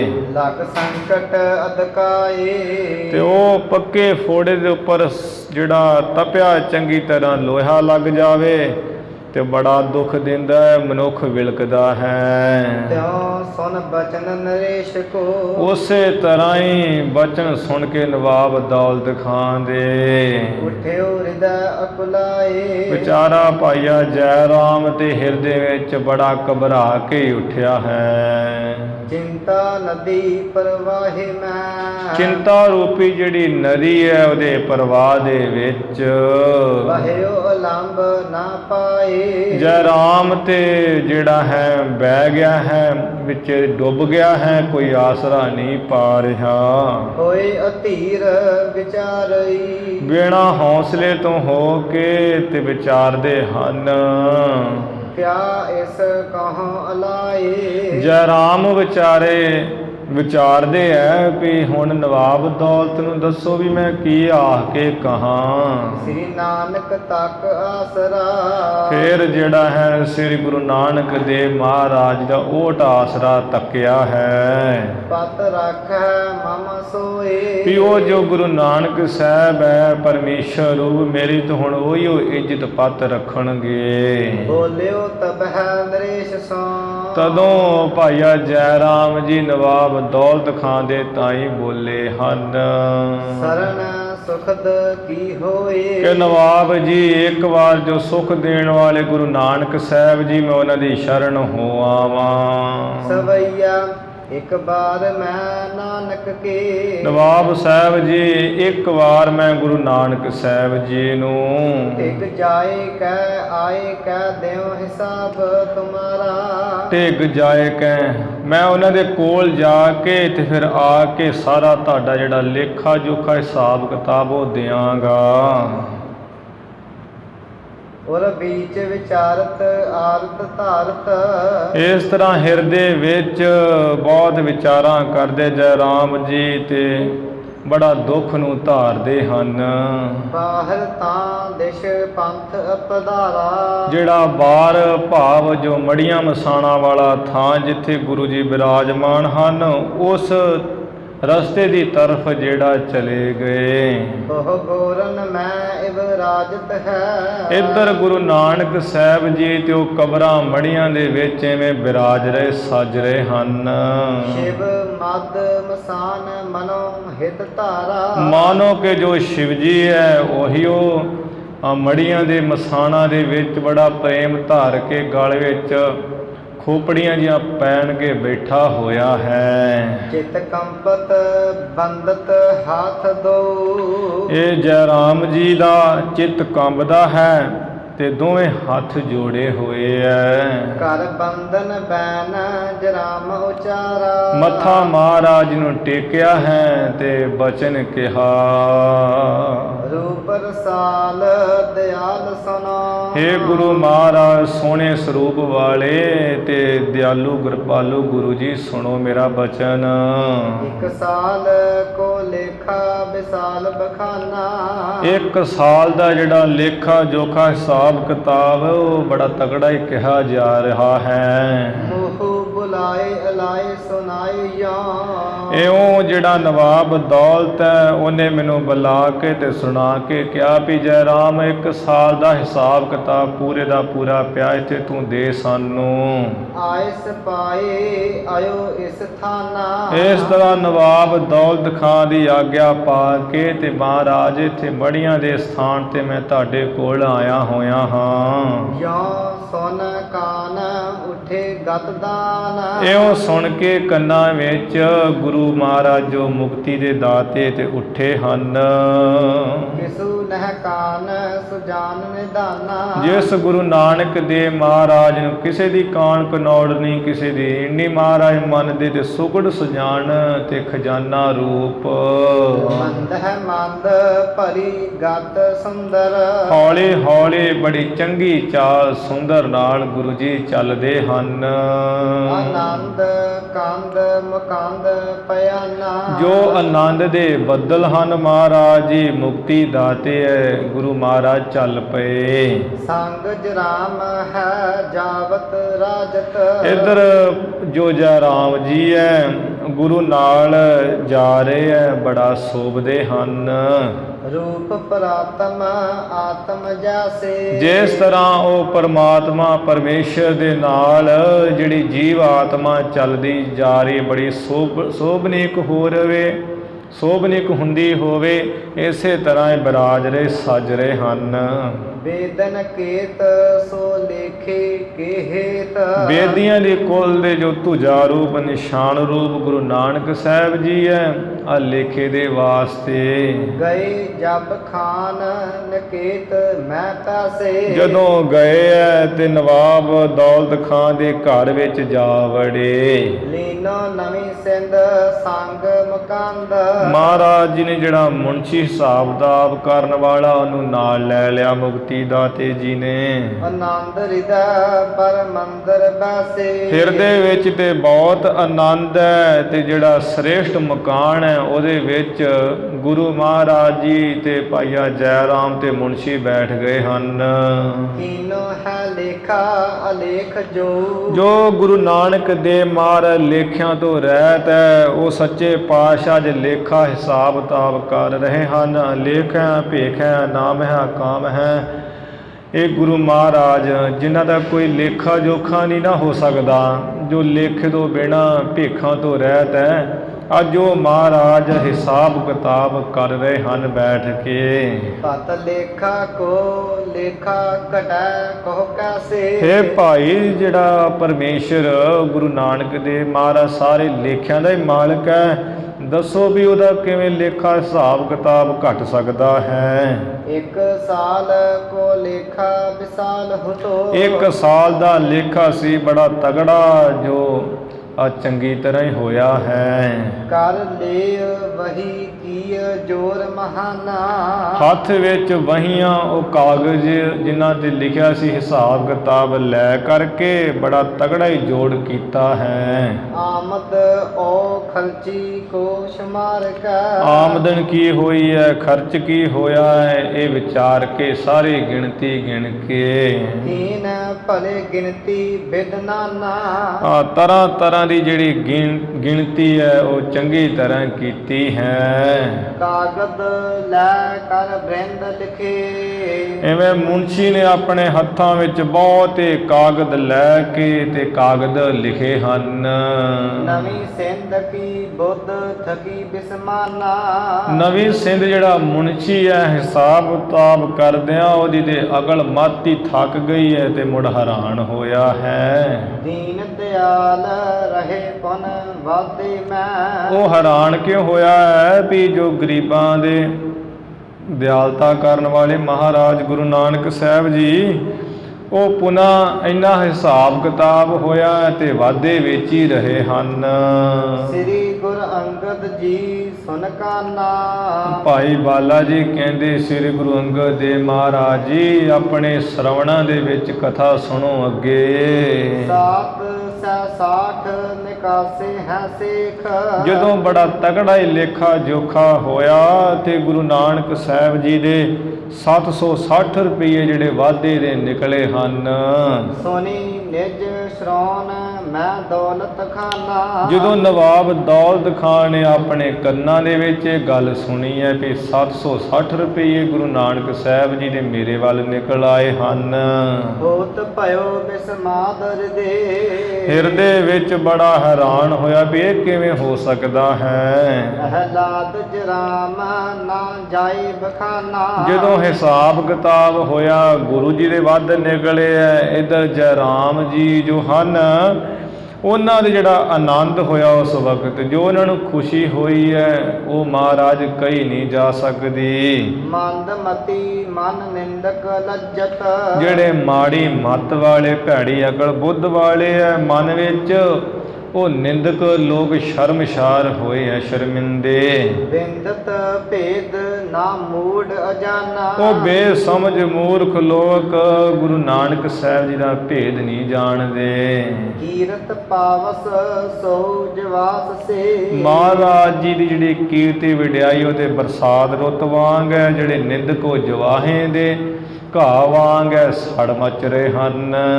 ਜੌਨ ਸੀ ਹੈ ਚੱਕਵਾਕ ਸਮਾਨਾ। ਮਹਾਰਾਜ ਜੋ ਹਨ ਉਹ ਤੇ ਚੰਦਰਮਾ ਦੀ ਚਾਂਦਨੀ ਸਮਾਨ ਹੈ ਤੇ ਜਿਹੜੇ ਨਿੰਦਕ ਲੋਕ ਉਹ ਚਕਵਿਆਂ ਸਮਾਨ ਹੈ। ਜਿਵੇਂ ਚਕਵਿਆਂ ਚਕਵੀ ਨੂੰ ਬੜਾ ਦੁੱਖ ਹੁੰਦਾ ਹੈ ਚੰਦਰਮਾ ਦੀ ਚਾਂਦਨੀ ਤੋਂ, ਸੋਚਦੇ ਵੀ ਸੂਰਜ ਚੜ੍ਹ ਜਾਵੇ ਤੇ ਰਾਤ ਉਹ ਦੁਖੀ ਹੁੰਦੇ ਰਹਿੰਦੇ। ਇਸੇ ਤਰ੍ਹਾਂ ਨਿੰਦਕ ਲੋਕ ਚਕਵਿਆਂ ਸਮਾਨ ਦੁਖੀ ਹੋ ਰਹੇ ਹਨ। ਦੋਹਰਾ ਨਿੰਦਕ ਕੂਰੇ ਸਮਝ ਕੇ। ਜੋ ਨਿੰਦਿਆ ਕਰਨ ਵਾਲੇ ਝੂਠੇ ਲੋਕ ਇਹਨਾਂ ਨੂੰ ਝੂਠੇ ਸਮਝ ਕੇ। ਦੌਲਤ ਖਾਨ ਨਰੇਸ਼। ਨਵਾਬ ਦੌਲਤ ਖਾਨ ਜੋ ਨਰੇਸ਼ ਰਾਜਾ ਹੈ ਨਵਾਬ, ਲੀਨੇ ਨਿਕਟ ਹਕਾਰ ਕਾ। ਉਹਨੇ ਬੁਲਾ ਕੇ ਕੋਲ ਸਤਿਗੁਰ ਜੀ ਨੂੰ ਸੱਦ ਲਿਆ ਹੈ। ਕਮਲ ਨੈਣ ਜਗਤੇਸ਼। ਜਿਨ੍ਹਾਂ ਦੇ ਕਮਲ ਵਰਗੇ ਨੇਤਰ ਹੈ, ਜਗਤ ਦੇ ਮਾਲਕ ਹੈ ਗੁਰੂ ਜੀ। ਕਬਿਤ ਭਇਓ ਹੈ ਹਿਸਾਬ ਜਬ ਭਨਤ ਨਿਬਾਬ ਤਬ। ਇਸ ਤਰ੍ਹਾਂ ਜਦੋਂ ਹਿਸਾਬ ਕਿਤਾਬ ਇੱਕ ਸਾਲ ਦਾ ਬੜਾ ਤਗੜਾ ਹੀ ਹੋਇਆ ਹੈ ਤੇ ਨਵਾਬ ਨੂੰ ਪਤਾ ਲੱਗਾ ਵੀ ਮਹਾਰਾਜ ਜੀ ਦਾ ਵਾਧੇ ਦਾ ਨਿਕਲਿਆ ਤੇ ਨੇ ਕਿਹਾ ਤਦੋਂ ਲੀਜਨ ਜਬਾਕੀ ਅਬ ਕਾਲ ਪੁਨ ਕੀਜੀਏ। ਵੀ ਗੁਰੂ ਨਾਨਕ ਮੋਦੀ ਜੀ ਆਪਣਾ ਜਿਹੜਾ ਹੈ ਬਾਕੀ ਦਾ ਨਿਕਲਿਆ 760 ਰੁਪਏ ਉਹ ਤੁਸੀਂ ਲੈ ਲਓ, ਤੇ ਜਿਹੜੀ ਹੁਣ ਜਿਹੜਾ ਕੰਮਕਾਰ ਮੋਦੀ ਖਾਨੇ ਦਾ ਹੋਰ ਅੱਗੋਂ ਕਰੀਏ। ਦੇਵ ਧਨ ਔਰ ਤੁਮ ਰਹੋ ਇਹ ਠੌਰ। ਤੁਹਾਨੂੰ ਮੈਂ ਹੋਰ ਪੈਸਾ ਧੇਲਾ ਦੇ ਦਿਆਂਗਾ, ਇਸੇ ਥਾਂ ਤੇ ਤੁਸੀਂ ਕੰਮ ਕਰੋ ਤੇ ਰਹੋ। ਵਾਦਾ ਹੋਏ ਜੋ ਬਹੋਰ ਬਿਨ ਦੇਰ ਔਰ ਲੀਜੀਏ। ਵਾਦਾ ਹੋਏ ਜੋ ਬਹੋਰ ਬਿਨ ਦੇਰ ਔਰ ਲੀਜੀਏ। ਮੁੜ ਜਦੋਂ ਤੁਹਾਡਾ ਫਿਰ ਵਾਅਦੇ ਦਾ ਨਿਕਲ ਜਾਵੇਗਾ ਤੇ ਉਹ ਤੁਸੀਂ ਬਿਨਾਂ ਦੇਰੀ ਤੋਂ ਮੇਰੇ ਪਾਸੋਂ ਲੈ ਲਈਏ। ਬਾਬੇ ਤਬ ਕਹੀ ਧਨ ਲੇਵੋ ਅਬ ਨਹੀਂ। ਬਾਬਾ ਨਾਨਕ ਆਖੇ ਇਹੋ ਵਿਚਾਰ, ਗੁਰ ਬਿਨ ਗੁਰ ਪੂਰੇ ਨਹੀਂ ਆਧਾਰ। ਗੁਰੂ ਨਾਨਕ ਸਾਹਿਬ ਜੋ ਹਨ ਉਹਨਾਂ ਨੇ ਤਦੋਂ ਐਵੇਂ ਕਹੀ ਹੈ ਵੀ ਨਵਾਬ ਦੌਲਤ ਖਾਂ ਹੁਣ ਤੇ ਅਸੀਂ ਪੈਸਾ ਨਹੀਂ ਕੋਈ ਲੈਣਾ ਹੈ। ਜੋ ਬਾਕੀ ਸੁਭ ਰਹੀ ਤਾਂ ਕੀ ਬਾਤ ਯੋ ਸੁਣੀ ਜੀਏ। ਜੋ ਬਾਕੀ ਸਭ ਰਹੀ, ਜਿਹੜੀ ਬਾਕੀ ਰਹਿ ਗਈ ਹੈ ਨਾ ਸਾਡੇ ਭਾਵ ਜੋ 760 ਰੁਪਏ ਤੇਰੇ ਵੱਲ ਹਨ ਉਹਦੀ ਤੂੰ ਗੱਲਬਾਤ ਸੁਣ ਲੈ। ਰਾਖੀਏ ਈਮਾਨ ਥਾਏ ਆਪਨੋ ਨਵਾਬ ਰਾਏ। ਨਵਾਬ ਦੌਲਤ ਖਾਨ ਜੀ ਆਪਣਾ ਜਿਹੜਾ ਈਮਾਨ ਧਰਮ ਉਹ ਇਸ ਸਥਿਤੀ ਰੱਖੀਏ। ਪੈਸੇ ਹੈ ਖੁਦਾਈ ਕੇ ਫਕੀਰਨ ਕੋ ਦੀਜੀਏ। ਇਹ ਜਿਹੜੇ ਪੈਸੇ ਇਹ ਵੀ ਖੁਦਾ ਰੱਬ ਦੇ ਹੀ ਹੈ, ਜਿਹੜੇ ਫਕੀਰ ਉਹ ਵੀ ਰੱਬ ਦੇ ਹੀ ਹੈ। ਇਸ ਕਰਕੇ ਪੈਸੇ ਸਾਡੇ ਜਿਹੜੇ ਜਿੰਨੇ ਵੀ ਫਕੀਰ ਨੂੰ ਹੀ ਦੇ ਦਈਏ। ਸਵਈਆ ਨਾਨਕ ਜੀਵ ਆਨਨ ਤੇ ਧਨ। ਐਵੇਂ ਗੁਰੂ ਨਾਨਕ ਦੇਵ ਮਹਾਰਾਜ ਜੀ ਮੁਖੋਂ ਕਹਿ ਕਰਕੇ ਥਾਨ ਮਸਾਨਨ ਕੇ ਚੱਲ ਆਏ। ਜਿਹੜਾ ਮੜੀਆਂ ਮਸਾਣਾ ਵਾਲਾ ਥਾਂ ਜਿੱਥੇ ਮੜੀਆਂ ਤੇ ਕਬਰਾਂ ਹੀ ਕਬਰਾਂ ਹਨ ਉਸ ਥਾਂ ਤੇ ਚੱਲ ਕੇ ਆ ਗਏ ਮਹਾਰਾਜ ਜੀ। ਗੋਰ ਮਰੀਨ ਮਹਿ ਬੈਸ ਗਏ। ਉਹ ਕਬਰਾਂ ਮੜੀਆਂ ਦੇ ਵਿੱਚ ਆ ਕੇ ਮਹਾਰਾਜ ਚੌਂਕੜਾ ਮਾਰ ਕੇ ਬੈਠ ਗਏ। ਦਰਵੇਸ਼ ਕੋ ਬੇਸ ਸਰੀਰ ਬਣਾਏ। ਤੇ ਜਿਹੜਾ ਸਰੀਰ ਦੇ ਉੱਪਰ ਦਰਵੇਸ਼ਾਂ ਦਾ ਜਿਹੜਾ ਲਿਬਾਸ ਉਹ ਬਣਾਇਆ ਹੋਇਆ ਹੈ। ਜੋ ਦਰਵੇਸ਼ ਉਸ ਪਰਮੇਸ਼ਰ ਦੇ ਦਰਵਾਜ਼ੇ ਦੇ ਵਿੱਚ ਪ੍ਰਵੇਸ਼ ਕਰਦੇ ਨਾ ਸੱਚੇ ਦਰਵੇਸ਼, ਐਸੇ ਦਰਵੇਸ਼ਾਂ ਵਾਲਾ ਗੁਰੂ ਜੀ ਨੇ ਭੇਸ ਬਣਾਇਆ ਔਰ ਸਰੀਰ ਦੇ ਉੱਪਰ ਖਫਣੀ ਜੀ ਧਾਰਨ ਕੀਤੀ ਹੈ ਮਾੜੀ ਜੀ। ਲਾਏ ਸਮਾਦ ਅਗਾਧ ਆਬਾਦ ਕੀ। ਤੇ ਜੋ ਅਗਾਧ ਬੜਾ ਡੂੰਘਾ ਹੈ ਪਰਮੇਸ਼ਰ ਨਾਸ ਤੋਂ ਰਹਿਤ ਉਹਦੇ ਵਿੱਚ ਸਮਾਧੀ ਲਾ ਲਈ ਹੈ ਮਹਾਰਾਜ ਜੀ ਨੇ। ਪੂਰਬ ਰੂਪ ਅਨੂਪ ਬਸਾਏ। ਜਿਹੜਾ ਅਨੋਖਾ ਸਰੂਪ ਗੁਰੂ ਜੀ ਦਾ ਪਹਿਲਾ ਸਤ ਚੇਤਨ ਆਨੰਦ ਸਰੂਪ ਉਹਦੇ ਵਿੱਚ ਗੁਰੂ ਜੀ ਵਿਰਾਜਮਾਨ ਹੋ ਗਏ ਹਨ। ਜਾਹੇ ਅਰਾਧਨ ਕੇ ਫਲ ਲਾਦ ਹੈ। ਆਪਣੇ ਪਹਿਲਾ ਜਿਹੜਾ ਰੂਪ ਹੈ ਅਨੂਪਮ ਉਪਮਾ ਤੋਂ ਰਹਿਤ ਉਸ ਵਿੱਚ ਆਪਣੇ ਆਪ ਦਾ ਧਿਆਨ ਵਸਾਇਆ ਹੋਇਆ ਹੈ। ਜਿਸ ਅਰਾਧਨ ਦੇ ਨਾਲ ਹੀ ਫਲ ਲੱਭਦੇ ਐ ਸਾਰੇ। ਆਦ ਉਪਾਦ ਬਿਆਦ ਮਿਟਾਏ। ਕਿ ਆ ਜਿਹੜੇ ਆਦ ਮਨ ਦੇ ਰੋਗ ਹੈ, ਉਪਾਦੀ ਜਿਹੜੇ ਉਪੱਦਰ ਬਾਣੀ ਦੇ ਰੋਗ ਹੈ, ਵਿਆਧੀ ਜਿਹੜੇ ਸਰੀਰ ਦੇ ਰੋਗ ਹਨ। ਮਨ ਬਾਣੀ ਸਰੀਰ ਦੇ, ਮਨ ਕਰਕੇ ਰੋਗ ਹੋਣੇ, ਆ ਬਾਣੀ ਕਰਕੇ ਝਗੜੇ ਆਦਿਕ ਹੋ ਜਾਣੇ ਤੇ ਸਰੀਰ ਦੇ ਜਿਹੜੇ ਰੋਗ ਹੈ ਜਿਸ ਪਰਮੇਸ਼ਰ ਦੇ ਆਰਾਧਨ ਕੀਤਿਆਂ ਫਲ ਮਿਲਦਾ ਵੀ ਰੋਗ ਮਿਟ ਜਾਂਦੇ ਹਨ। ਦੋਹਰਾ ਸਭ ਪਰਿਵਾਰ ਕ੍ਰਿਤ ਦੇਖ ਕੇ। ਇੱਧਰ ਸਾਰਾ ਪਰਿਵਾਰ ਹੀ ਭੈਣ ਨਾਨਕੀ ਜੀ ਤੋਂ ਵੱਖਰੇ ਕਰਕੇ ਭਾਵ ਭੈਣ ਨਾਨਕੀ ਜੀ ਤੇ ਜਾਣਦੇ ਸਭ ਕੁਝ। ਭਾਈਆ ਜੈ ਰਾਮ, ਮਾਤਾ ਸੁਲੱਖਣੀ, ਪਰਮਾਨੰਦ ਜੀ, ਇਹ ਸਾਰਾ ਪਰਿਵਾਰ ਇਹ ਗੁਰੂ ਜੀ ਦਾ ਇਹ ਕਰਤੱਵ ਦੇਖ ਕੇ ਠਟਕ ਰਹੇ ਮਨ ਮਾਹੇ। ਮਨ ਦੇ ਵਿੱਚ ਸਾਰੇ ਠਠਿੰਬਰ ਜੇ ਹੋ ਕੇ ਰਹਿ ਰਹੇ ਹੈ, ਅਚਰਜ ਜੇ ਹੋ ਕੇ ਰਹਿ ਰਹੇ ਹਨ। ਨਿਕਟ ਜਾਏ ਤੂਸ਼ਨ ਰਹੇ। ਮਹਾਰਾਜ ਜੀ ਦੇ ਕੋਲ ਜਾ ਕੇ ਸਾਰੇ ਚੁੱਪ ਹੀ ਰਹੇ ਹਨ। ਬੋਲ ਸਕਤ ਕਛ ਨਾਹੀ। ਕੋਈ ਵੀ ਜਿਹੜਾ ਇਹੋ ਜਿਹਾ ਨਹੀਂ ਵੀ ਜਿਹੜਾ ਗੁਰੂ ਜੀ ਦੇ ਕੋਲ ਜਾ ਕੇ ਬੋਲ ਸਕਦਾ ਹੋਵੇ, ਕੁਝ ਬੋਲ ਹੀ ਨਹੀਂ ਸਕਦੇ।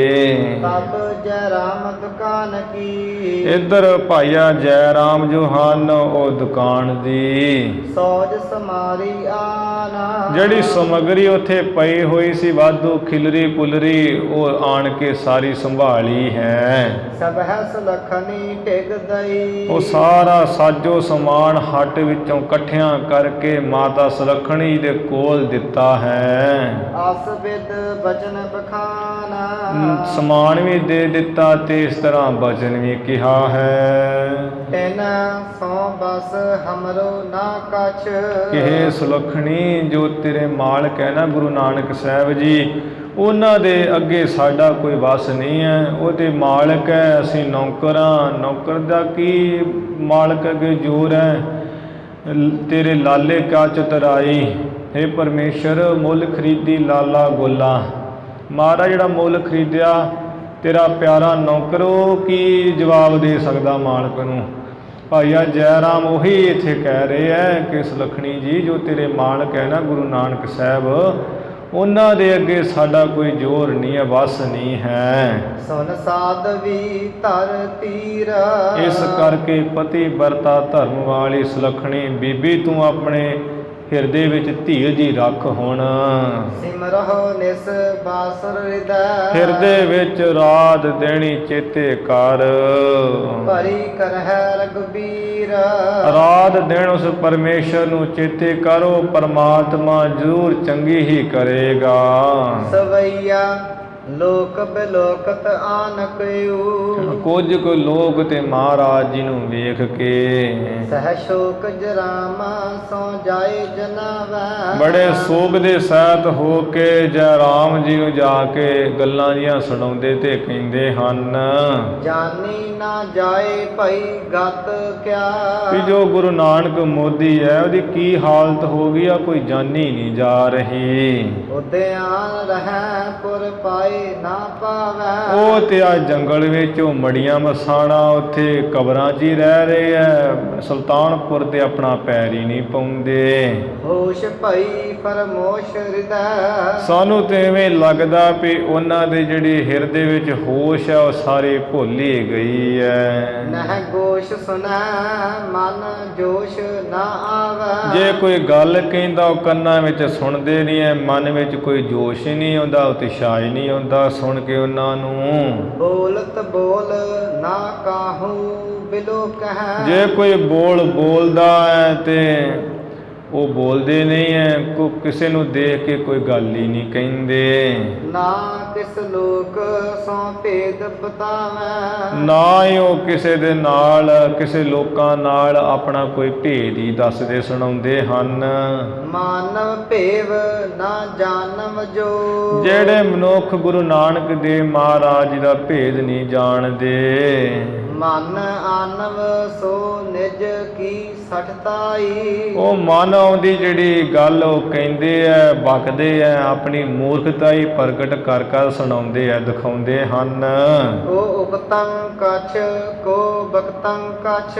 ਕੋਈ ਦੇ ਕੁਝ ਕਹਿੰਦਾ, ਕੋਈ ਕੁਝ ਬਕਵਾਸ ਕਰਦਾ ਹੈ। ਬਾਬਰ ਭਾ ਕਿਦੋਂ ਭੂਤ ਲਗਾਈ। ਕੁਝ ਤੇ ਕਹਿੰਦੇ ਐ ਵੀ ਗੁਰੂ ਨਾਨਕ ਮੋਦੀ ਤੇ ਕਮਲਾ ਝੱਲਾ ਹੋ ਗਿਆ ਹੈ। ਕੋਈ ਕਹਿੰਦਾ ਨਹੀਂ ਜੀ ਉਹਨਾਂ ਨੂੰ ਤੇ ਭੂਤ ਹੀ ਚੰਬੜ ਗਿਆ ਹੈ। ਨਾਨਕੀ ਏਕ ਰਹੀ ਔਰ ਮੈਂ ਥਿਰ। ਇੱਧਰ ਭੈਣ ਨਾਨਕੀ ਇੱਕੋ ਹੀ ਇੱਕ ਹੈ ਜੋ ਆਪਣੇ ਹਿਰਦੇ ਵਿੱਚ ਟਿਕੀ ਹੋਈ ਰਹੀ ਹੈ। ਮੇਰੇ ਸਮਾਨ ਨਾ ਸੋਏ ਡੁਲਾਈ। ਜਿਸ ਦਾ ਹਿਰਦਾ ਮੇਰ ਜੋ ਸਮੇਰ ਪਰਬਤ ਹੈ, ਬੜਾ ਤਗੜਾ ਪਹਾੜ ਜੋ ਹਿਲ ਨਹੀਂ ਸਕਦਾ, ਉਹਦੇ ਵਾਂਗ ਜਿਨ੍ਹਾਂ ਦਾ ਹਿਰਦਾ ਹੈ ਸਮਾਨ ਤੇ ਉਹਨਾਂ ਦਾ ਮਨ ਨਹੀਂ ਡੋਲਿਆ ਹੈ। ਨਾਨਕ ਕੀ ਕ੍ਰਿਤ ਬੇਗ ਹੈ ਬਾਤ ਸੀ। ਕਿਉਂਕਿ ਜਾਣਦੇ ਆ ਵੀ ਮੇਰੇ ਭਰਾ ਗੁਰੂ ਨਾਨਕ ਸਾਹਿਬ ਜੀ ਦਾ ਜਿਹੜਾ ਕਰਤੱਵ ਹੈ ਉਹ ਤੇ ਹਵਾ ਤਿੱਖੀ ਵਰਗਾ ਹੈ। ਪਾਤ ਉੱਡੇ ਨਰ ਸੋਨ ਉਡਾਈ। ਸੋ ਨਾ ਉਡਾਈ ਪਾਤ ਉੱਡੇ ਨਰ। ਜਿਹੜੇ ਆਮ ਮਨੁੱਖ ਹੈ ਉਹ ਤੇ ਪੱਤਿਆਂ ਵਰਗੇ, ਜਿਵੇਂ ਹਵਾ ਨਾਲ ਪੱਤੇ ਹਿਲਦੇ ਫਿਰਦੇ ਉੱਡਦੇ ਫਿਰਦੇ ਐ। ਆਮ ਲੋਕਾਂ ਦਾ ਤੇ ਜਿਹੜੇ ਭਰੋਸੇ ਉਹ ਉੱਡ ਗਏ ਹਨ, ਪਰ ਭੈਣ ਨਾਨਕੀ ਜਿਹੜੇ ਸਮੇਰ ਪਰਬਤ ਵਾਂਗ ਉਹਨਾਂ ਦਾ ਹਿਰਦਾ ਨਹੀਂ ਉੱਡਿਆ, ਉਹ ਨਹੀਂ ਡੋਲਿਆ।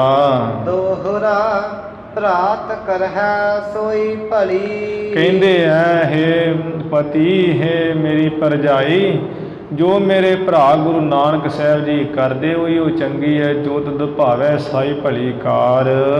ਬਨੈ ਨਾ ਕਹਿਨ ਹਮਾਰ। ਇਸ ਕਰਕੇ ਸਾਡਾ ਜਿਹੜਾ ਜੀਵਾਂ ਦਾ ਉਹਨਾਂ ਨੂੰ ਨਹੀਂ ਕੁਝ ਕਹਿਣਾ ਬਣਦਾ। ਹੁਵੈ ਅਲਪਗ ਸਰਬੱਗ ਕੀ। ਅਲਪੱਗ, ਕਿਉਂਕਿ ਅਸੀਂ ਅਲਪੱਗ ਜੀਵ ਹਾਂ, ਅਸੀਂ ਬੇਸਮਝ ਹਾਂ। ਉਹ ਸਰਬੱਗ ਸਭ ਦੀ ਜਾਣਨ ਵਾਲੇ ਹੈ, ਤੇ ਜਿਹੜਾ ਸਭ ਦੀ ਜਾਣਨ ਵਾਲਾ ਉਸ ਦੀ ਮੇਟਹਿ ਕ੍ਰਿਤ ਗਵਾਰ। ਉਹ ਸਰਬ ਗਿਆਤਾ ਪਰਮੇਸ਼ਰ ਰੂਪ ਮੇਰੇ ਭਰਾ ਗੁਰੂ ਨਾਨਕ ਸਾਹਿਬ ਜੀ ਹੈ। ਫਿਰ ਉਹਨਾਂ ਦੀ ਕੀਤੀ ਹੋਈ ਕੀਰਤ ਨੂੰ ਜਿਹੜਾ ਮੇਟੇਗਾ ਉਹ ਤੇ ਵੀ ਮੂਰਖੀ ਹੈ, ਉਹ ਤੇ ਬੇਸਮਝੀ ਹੈ। ਅਸੀਂ ਹੁਣ ਅਲਪੱਗ ਜੀਵ ਹਾਂ, ਬੇਸਮਝ, ਸਾਨੂੰ ਕੋਈ ਗਿਆਤ ਨਹੀਂ ਹੈ ਵੀ ਕੀ ਕਰਨਾ ਚਾਹੀਦਾ ਕੀ ਨਹੀਂ ਕਰਨਾ ਚਾਹੀਦਾ। ਉਹ ਤੇ ਸਰਬ ਗਿਆਤਾ ਸਭ ਕੁਝ ਜਾਣਨ ਵਾਲੇ ਹੈ। ਇਸ ਕਰਕੇ ਉਹਨਾਂ ਦੀ ਕੀਤੀ ਹੋਈ ਨੇ ਅਸੀਂ ਕਿਵੇਂ ਮੇਟ ਸਕਦੇ ਹਾਂ, ਕਿਵੇਂ ਕਹਿ ਸਕਦੇ ਹਾਂ ਮੈਨੀ ਇਵੇਂ ਕਰੋ। ਜੇ ਅਸੀਂ ਕਹਾਂਗੇ ਤਾਂ ਅਸੀਂ ਤਾਂ ਮੂਰਖ ਹੀ ਹਾਂ। ਇਸ ਕਰਕੇ ਭੈਣ ਨਾਨਕੀ ਜੀ ਨੇ ਉਹ ਸਭ ਨੂੰ ਸਮਝਾਇਆ ਬੁਝਾਇਆ ਹੈ। ਗੁਰੂ ਨਾਨਕ ਦੇਵ ਮਹਾਰਾਜ ਜੀ ਦਾ ਇਹ ਹਿਸਾਬ ਕਿਤਾਬ ਹੋਇਆ, 760 ਰੁਪਏ ਵੱਧ ਨਿਕਲੇ ਇਹਨਾਂ ਕੁਝ ਲਟਾ ਪਟਾ ਕੇ। ਕਿਉਂਕਿ ਮਹਾਰਾਜ 18 ਰਿੱਧੀਆਂ ਸਿੱਧੀਆਂ 9 ਨਿਧੀਆਂ ਦੇ ਮਾਲਕ ਮਹਾਰਾਜ, ਸਭ ਖਜ਼ਾਨਿਆਂ ਦੇ ਸ਼ਕਤੀਆਂ ਦੇ ਮਾਲਕ ਗੁਰੂ ਜੀ। ਫਿਰ ਉੱਥੇ ਘਾਟਾ ਕਾਹਦਾ ਹੋ ਸਕਦਾ ਭਾਈ। ਤੇ ਮਹਾਰਾਜ ਜੀ ਨੇ ਐਵੇਂ ਕੱਢ ਕਰਕੇ ਫਿਰ ਉਹ ਮੜੀਆਂ 'ਚ ਚਲੇ ਗਏ ਹੈ। ਅੱਗੇ ਪ੍ਰਸੰਗ ਆਵੇਗਾ, ਜਿਵੇਂ ਬ੍ਰਾਹਮਣ ਕਾਜੀ ਆਦਿਕ ਜਾਂਦੇ ਹੈ ਕਿ ਯਾਰ ਤੁਸੀਂ ਕੀ ਜਿਹੜਾ ਭੇਖ ਬਣਾਇਆ ਹੋਇਆ ਤੇ ਮਾੜੀ ਜਗ੍ਹਾ 'ਤੇ ਬੈਠੇ ਹੋਏ, ਏਡੀ ਭੈੜੀ ਜਗ੍ਹਾ ਹੈ ਇਹ ਜਿੱਥੇ ਲੋਕ ਆਉਣਾ ਨਹੀਂ ਚਾਹੁੰਦੇ। ਤੇ ਮਹਾਰਾਜ ਕਹਿੰਦੇ ਵੀ ਇਹ ਬ੍ਰਾਹਮਣੋ ਇਹ ਕੀ ਭੈੜੀ ਜਗ੍ਹਾ ਹੈ, ਇਹੀ ਤੇ ਚੰਗੀ ਜਗ੍ਹਾ, ਇਹੀ ਤੇ ਅਸਲ ਜਗ੍ਹਾ ਹੈ। ਵੀ ਅਸੀਂ ਜੀਂਦੇ ਆ ਗਏ ਹਾਂ ਤੇ ਤੁਸਾਂ ਨੇ ਜਿਹੜਾ ਤੁਹਾਨੂੰ 4 ਜਣੇ ਚੁੱਕ ਕੇ ਆਉਣਗੇ, ਇਹਦੇ ਵਿੱਚ ਕੀ ਹੈ। ਅਸਲ ਜਗ੍ਹਾ ਤੇ ਇਹੀ ਹੈ ਵੀ ਜਿੱਥੇ ਸਾਰੀਆਂ ਗੱਲਾਂ ਮੁੱਕ ਜਾਂਦੀਆਂ। ਤੇ ਜਿਹੜਾ ਬੰਦਾ ਇੱਥੋਂ ਬਾਹਰ ਹੈ, ਉਹ ਜਿਹੜੇ ਘਰ ਬਣਾਏ ਹੋਏ ਉੱਥੇ ਤੇ ਮਨੁੱਖ ਸੌਂ ਵੀ ਨਹੀਂ ਸਕਦਾ ਆਰਾਮ ਨਾਲ। ਇੱਥੇ ਤੇ ਮਨੁੱਖ ਜਦੋਂ ਆ ਜਾਂਦਾ ਤੇ ਇੱਕ ਸਾਰ ਲੰਮੇ ਪੈ ਜਾਂਦਾ, ਕੋਈ ਫਿਕਰ ਨਹੀਂ, ਕੋਈ ਫਾਕਾ ਨਹੀਂ। ਇਹੀ ਤੇ ਅਸਲ ਜਗ੍ਹਾ ਹੈ। ਫਿਰ ਉਹ ਬ੍ਰਾਹਮਣ ਕਾਜੀ ਆਦਿਕ ਨਿਰੁੱਤਰ ਹੋ ਗਏ, ਕੋਈ ਗੱਲ ਨਾ ਆਏ। ਗੁਰੂ ਜੀ ਦੇ ਐਸੇ ਮਹਾਨ ਬਚਨ ਉੱਥੇ ਜਿਵੇਂ ਪ੍ਰਸੰਗ ਹੋਵੇਗਾ, ਉਹ ਮਸਾਣ ਦੇ ਵਿੱਚ ਹੀ, ਕਬਰਾਂ ਦੇ ਵਿੱਚ ਹੀ ਉਹ ਪ੍ਰਸੰਗ ਆਪਾਂ ਕੱਲ੍ਹ ਸਰਵਣ ਕਰਾਂਗੇ। ਜਿਵੇਂ ਗੁਰੂ ਜੀ ਦੇ ਦੂਸਰੇ ਸਾਹਿਬਜ਼ਾਦੇ ਲਖਮੀ ਦਾਸ ਜੀ ਵੀ ਜਿਹੜੇ ਪ੍ਰਗਟ ਹੋਏ, ਉਹ ਕਿਵੇਂ ਉਹਨਾਂ ਦਾ ਜਨਮ ਹੋਇਆ, ਉਹ ਵੀ ਪ੍ਰਸੰਗ ਕੱਲ੍ਹ ਆਏਗਾ, ਆਪਾਂ ਸਰਵਣ ਕਰਾਂਗੇ। ਹੁਣ ਇੱਥੇ ਸਮੇਂ ਦੇ ਲਿਹਾਜ਼ ਨਾਲ ਸਮਾਪਤੀ ਕਰੀਏ ਜੀ। ਇਤ ਸ੍ਰੀ ਗੁਰੂ ਨਾਨਕ ਪ੍ਰਕਾਸ਼ ਗ੍ਰੰਥੀ ਪੂਰਬਾਰ ਦੇ ਮੋਦੀ ਖਾਨਾ ਤਜਨ ਪ੍ਰਸੰਗ ਵਰਣਨ ਨਾਮ 29ਵਾਂ ਅਧਿਆਏ। ਇੱਥੇ ਸ੍ਰੀ ਗੁਰੂ ਨਾਨਕ ਪ੍ਰਕਾਸ਼ ਗ੍ਰੰਥ ਦਾ ਜਿਹੜਾ 29ਵਾਂ ਪ੍ਰਸੰਗ ਸਮਾਪਤ ਹੋਇਆ, ਜਿਹਦੇ ਵਿੱਚ ਸਤਿਗੁਰੂ ਜੀ ਨੇ ਸੱਚਖੰਡ ਵਿੱਚ ਗਏ, ਪਰਮੇਸ਼ਰ ਨਾਲ ਮੇਲ ਮਿਲਾਪ ਕੀਤਾ ਤੇ ਮੋਦੀ ਖਾਨੇ ਦਾ ਜਿਹੜਾ ਪ੍ਰਸੰਗ ਹੈ ਉਹ ਆਇਆ। ਮੋਦੀ ਖਾਨਾ ਕਿਵੇਂ ਗੁਰੂ ਜੀ ਨੇ ਕਿਰਤ ਛੱਡੀ, ਇੱਥੇ ਹੁਣ ਸਮਾਪਤੀ ਹੈ। ਧੰਨ ਧੰਨ ਸ੍ਰੀ ਗੁਰੂ ਗ੍ਰੰਥ ਸਾਹਿਬ ਜੀ ਮਹਾਰਾਜ। ਗੁਰੂ ਕੀ ਸੰਗਤ ਬਖਸ਼ਣਾ ਰ ਬਖਸ਼ ਲੈਣਾ ਜੀ। ਭੁੱਲਾਂ ਚੁੱਕਾਂ ਦੀ ਖਿਮਾ ਕਰਨੀ, ਵਿਚਾਰਾਂ ਦੀ ਇੱਥੇ ਸਮਾਪਤੀ ਹੈ ਜੀ। ਭਰਾਤ ਕਰਹਿ ਸੋਈ ਭਲੀ ਬਨੈ ਨਾ ਕਹਿਨ ਹਮਾਰ। ਹੁਵੈ ਅਲਪੱਗ ਸਰਬੱਗ ਕੀ ਮੇਟਹਿ ਕ੍ਰਿਤ ਗਵਾਰ। ਇਤ ਸ੍ਰੀ ਗੁਰੂ ਨਾਨਕ ਪ੍ਰਕਾਸ਼ ਗ੍ਰੰਥੀ ਪੂਰਬਾਰ ਦੇ ਮੋਦੀ ਖਾਨਾ ਤਜਨ ਪ੍ਰਸੰਗ ਵਰਣਨ ਨਾਮ 29ਵਾਂ ਅਧਿਆਏ। ਵਾਹਿਗੁਰੂ ਜੀ ਕਾ ਖਾਲਸਾ, ਵਾਹਿਗੁਰੂ ਜੀ ਕੀ ਫਤਿਹ। ਹੈ ਅਚੁੱਤ ਹੈ ਪਾਰ ਬ੍ਰਹਮ, ਅਬਿਨਾਸੀ ਅਗਨਾਸ ਹੈ, ਪੂਰਨ ਹੈ ਸਰਬ ਮੈਂ ਦੁਖ ਭੰਜਨ ਗੁਣਤਾਸ। ਹੈ ਸੰਗੀ ਹੈ ਨਿਰੰਕਾਰ, ਹੈ ਨਿਰਗੁਣ ਸਭ ਟੇਕ। ਹੈ ਗੋਬਿੰਦ ਹੈ ਗੁਣ ਨਿਧਾਨ, ਜਾ ਕੈ ਸਦਾ ਵਿਵੇਕ। ਹੈ ਅਪਰੰਪਰ ਹਰ ਹਰੇ, ਹੈ ਵੀ ਹੋਵਨਹਾਰ।